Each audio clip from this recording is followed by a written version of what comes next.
as well as the fact that we will announce at least one set of bank licenses by the end of this month. And finally, on the Monetary Policy Committee, there is, as the Finance Secretary said yesterday, a broad agreement between the government and the RBI on what such a committee would look like. And I think the details have to be completely finalized, but in a broad sense, there is agreement. So let me open up at that point. We have received some questions already. First question is from Bhupesh Bameta of Quant Capital. He says, in the rapid accumulation of forex reserves only incidental to reduce volatility in the current market, or a result of a deliberate policy to increase forex buffer in an uncertain world environment? Well, I'd say that in March 2014, when we started building some reserves as flows started picking up into India, at that point, the primary aim was to rebuild the reserves we had lost during the period of volatility. But I think since then, we've certainly reached a fairly comfortable level. And I think that, for some time, the primary focus has been volatility rather than either building reserves for protection or trying to maintain a certain rate for the rupee, which has not been our objective. The second question is on OMO. I'm combining three analyst questions here. A. Prasanna of ICICI Securities says, does the RBI have any options other than OMO sales for management of durable liquidity surplus? Would the RBI be comfortable communicating the threshold beyond which OMO sales become absolutely necessary? And lastly, will the RBI look to restrict OMO sales to short end of the yield curve, say up to 5-year bonds? The second question is from Amit Agrawal of Societe Generale.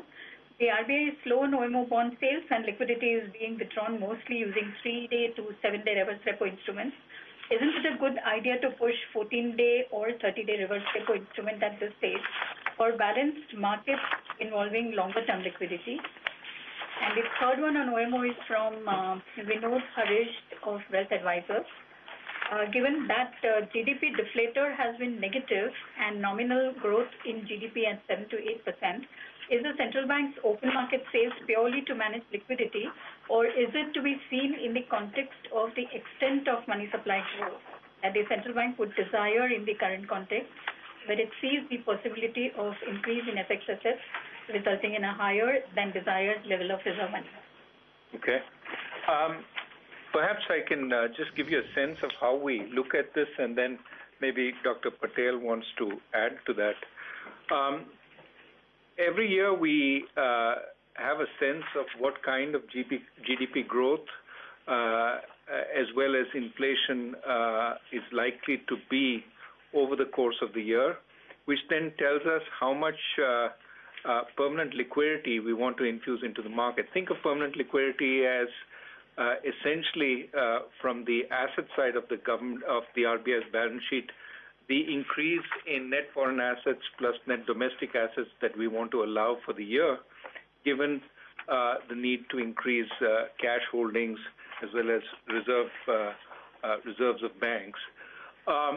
So given that target of permanent liquidity, we try and ensure that over time, any interventions we make in the market, whether it's buying government bonds or buying foreign exchange assets, are in line with the pace of increase we would like to see over the year. Now, we can't absolutely control to the last rupee that process, and there are times when, for a variety of reasons, either short-term liquidity builds up or build downs in the market, or a substantial inflow of foreign money, which we think is unlikely to be permanent. These things move at a pace of their own, different from the target that we intend. So at such times, we may be in a position where we need to withdraw liquidity from the market in a permanent way, given that we have infused a lot of permanent liquidity in the market. So classic example is when we buy a lot of foreign assets, we have infused excess liquidity in the market. We have to withdraw some of that through OMO sales or through other means.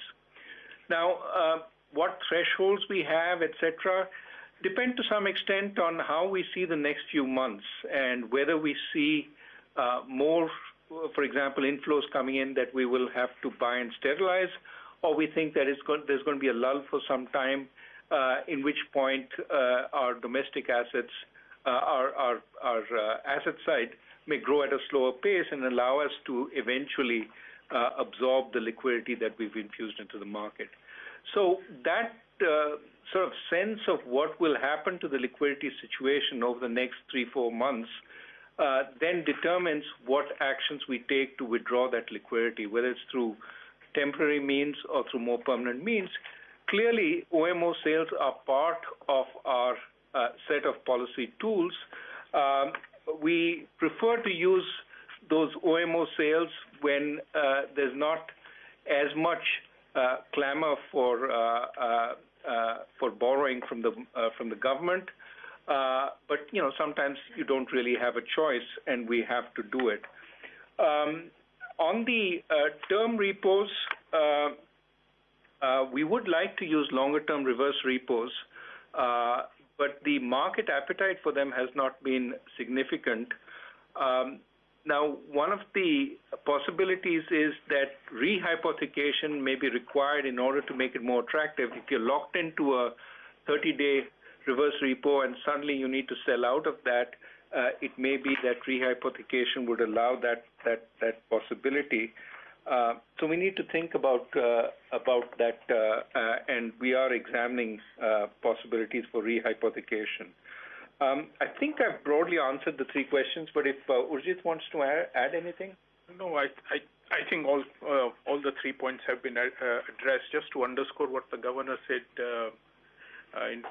lastly, that we would like to auction longer-term repos and reverse repos, but it's only something which we can supply. If there is lack of appetite, there's not much we can do. In fact, our preference is for longer tenor. The next question is from Amit Agrawal, Associate General. By the way, just a last point here. You may have noticed in the last week or so, we also reduced our sales. Put it this way, we reduced our repos, longer-term repos, or how much we took of those. That is also part of the liquidity management process. So we could either increase reverse repos or reduce repos. We've done a reduction in repos, again, to accommodate the liquidity situation.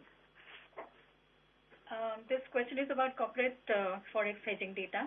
He says RBI's corporate forex hedging data is at least a year old, when RBI said that forex hedging is as low as 15%. Could you please tell us the latest forex hedging data, and is RBI taking some more active steps for increased corporate hedging? Could you also share breakup of RBI's long-term FX liabilities in FCNR accounts? Are most of them going to mature in 2016? Let me ask Mr. Khan to perhaps respond. The data which has been given 15%, that was last year. What we see over time, the hedging percentage has improved. For example, whole of last year, 14-15, the hedging ratio was around 39%. And the first quarter of this year, it has gone close to 41%. So hedging ratio has gone up. And what is also significant, if you see the weighted average maturity also, whole of last year was 6.5 years, and first quarter this is 7.5 years. So there is increase. And as you know, in parallel, from prudential side, we have prescribed quite a few norms. So in case it is open position, then the risk weight and capital charges do increase. And that reporting mechanism and the computation mechanism is being further improved, including the disclosure in the annual reports, so that we have the data capturing. So the prudential side, we are trying to see it. But the point to be noted is that, as has been suggested in some quarters, that hedging ratio should be prescribed to take care of this. I think that's something one has to be very, very careful, because it has other implications. So sort of that prudential side, we are trying to see that there is hedging. On that forex liability breakup, Malingam, you can just add that. On the forex liability breakup, you are aware that when we introduced the FCNRB SAS scheme, it was meant to for 3 years to 5 years deposits. Practically, a good lot of these deposits came in the 3-year maturity category, so they will all be maturing between September and December 2016, except for a small portion. And they have all been covered in the forward market, so we have covered those liabilities.